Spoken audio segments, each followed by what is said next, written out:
The video game industry honors head of Xbox Phil Spencer, and the Microsoft CEO talks for the first time regarding the Activision Blizzard acquisition, and if there should be concerns of a monopoly. There's a lot here to talk about, so let's get into it.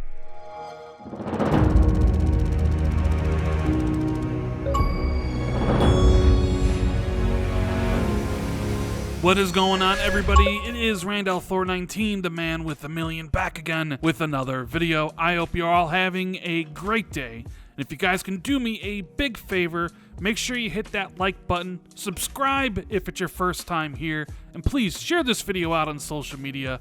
I would greatly appreciate it. Thank you guys so much for all the continued support. The past 2 weeks have been certainly really eventful when it comes to the video game industry. Microsoft buying Activision Blizzard, Phil Spencer making that infamous tweet about their desire to keep Call of Duty on PlayStation in the future, and then Sony responding by buying Bungie for $3.6 billion, and then finding out that essentially Bungie was going to be independent and would continue to make Destiny 2 and any future games multi-platform. There's been a lot of debate about what that means, and there's also been a lot of concern, especially regarding the Activision Blizzard purchase. Now that the shock has sort of worn off, everybody is kind of looking at that deal, and there's been certain people out in the gaming press talking about a monopoly. And it's been reported recently that the Department of Justice will not be looking at this case. In fact, it will be the FTC. And that has led people to say that this is a bad sign for the Xbox merger with Activision Blizzard, when in reality, it's to be expected. It either was going to be the Department of Justice that looks at it, or the FTC. Speaking in his first interview since Microsoft's agreement last month to pay $75 billion for games maker Activision Blizzard, Nadella sought to paint the world's biggest ever tech deal as central to the future of online interaction as people spend more time in what has become known as the metaverse. While Nadella painted the acquisition as an important step in the race to build the next version of the internet, it has sent shockwaves through the current games industry, where Microsoft is in a pitched battle with Sony for dominance of console gaming. Phil Spencer, Microsoft's head of gaming, has already given informal assurances that it will not take Activision's most popular game, Call of Duty, away from Sony PlayStation.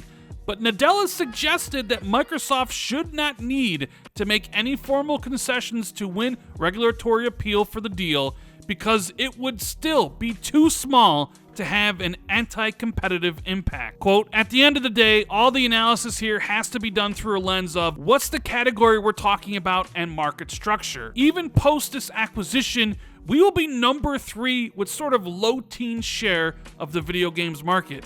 We will be a bit player in what will be a highly fragmented place." You know, one of the things I find absolutely hilarious about this whole situation is just that a short few years ago, people would get on the internet and complain that Xbox has no games, that Xbox needs to compete better with PlayStation and Nintendo. And yet, when finally Phil Spencer convinced Satya Nadella to invest heavily in Xbox, and he certainly has done so, $70 billion for Activision, $7 billion for Bethesda. If that doesn't scream we are 100% behind gaming, I don't know what does. Those same people went from saying Xbox has no games to Xbox is a monopoly. And yeah, I sort of get it. The sticker shock is really high. $70 billion, and you get the world's best-selling video game for the past 15 years, Call of Duty. I understand people's shocks, but it's like Satya Nadella said here, even after this acquisition closes,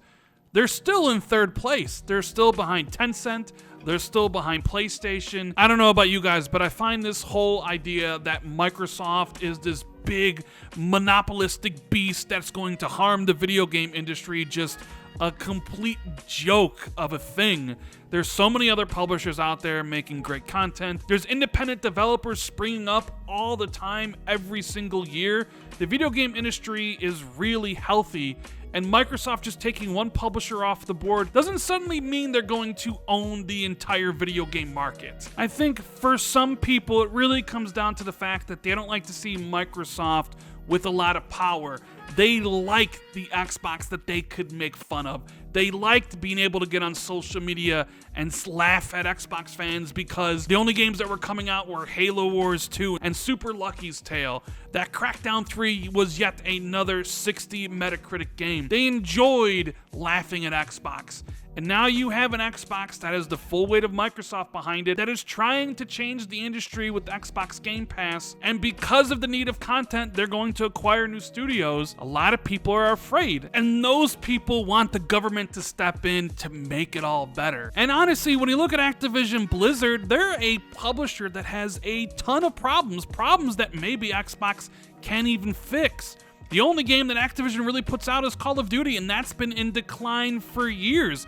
Blizzard's been a complete mess. So the idea that Xbox is buying one of the biggest publishers at the top of their game is just absolutely ridiculous. They're buying a publisher that was essentially in a lot of trouble. And the hope is that Xbox can right that ship, turn Blizzard around into their former selves, and have more creativity with the teams regarding Call of Duty and other new IP that they could do. And you know what the worst part about all this is? We're gonna have to hear about this whole monopoly thing and Call of Duty exclusivity for the next year. It's gonna get really, really tiring. But enough about monopolies. Let's talk about Phil Spencer getting a Lifetime Achievement Award. So Phil Spencer is going to receive the Lifetime Achievement Award at the 25th Annual DICE Awards. And I'm just going to state this right up front. I am very biased when it comes to Phil Spencer, as he has helped me out a lot personally. He invited me to E3 in 2016, hit a million gamer score during E3, which is a memory I still cherish. And I think there's nobody better to receive this award considering everything he has done to turn around the Xbox brand. And I know Phil well enough where he would say he didn't do it on his own, that it's a team effort, and he truly believes that.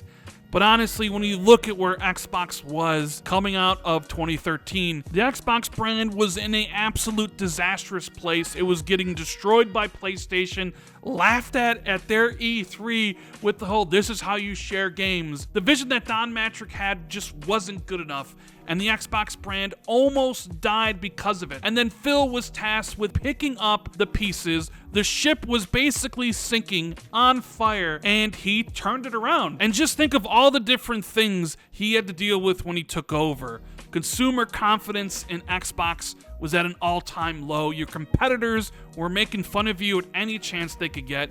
The gaming media was very hostile during that time period. Your employees of Team Xbox didn't trust in the vision of Xbox leadership anymore, so you had to win them over. And then you have the executive leadership team at Microsoft also no longer believing in Xbox. And it took some time.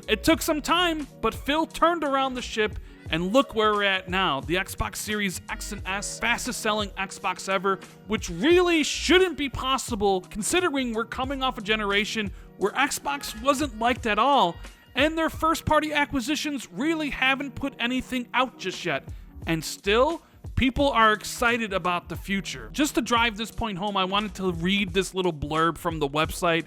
And it says, in his roles at Microsoft, Spencer has led the Xbox organization through multiple console launches, including Xbox One S, One X, One S All Digital Edition, and Xbox Series S and X. Multiple acquisitions, including Mojang, Undead Labs, Ninja Theory, Playground Games, Compulsion Games, Obsidian Entertainment, In Exile Entertainment, and ZeniMax Media, and influenced global entertainment franchises including Halo, Gears of War, and Forza, as well as Xbox Game Studios Publishing. He has also led the expansion of cross-platform gaming with the Xbox Network, investments in subscription business models with Xbox Game Pass, and Microsoft's introduction of Xbox Cloud Gaming. With his team and colleagues, Spencer continues to push the boundaries of creativity, technical innovation, and fun across genres, audiences, and devices.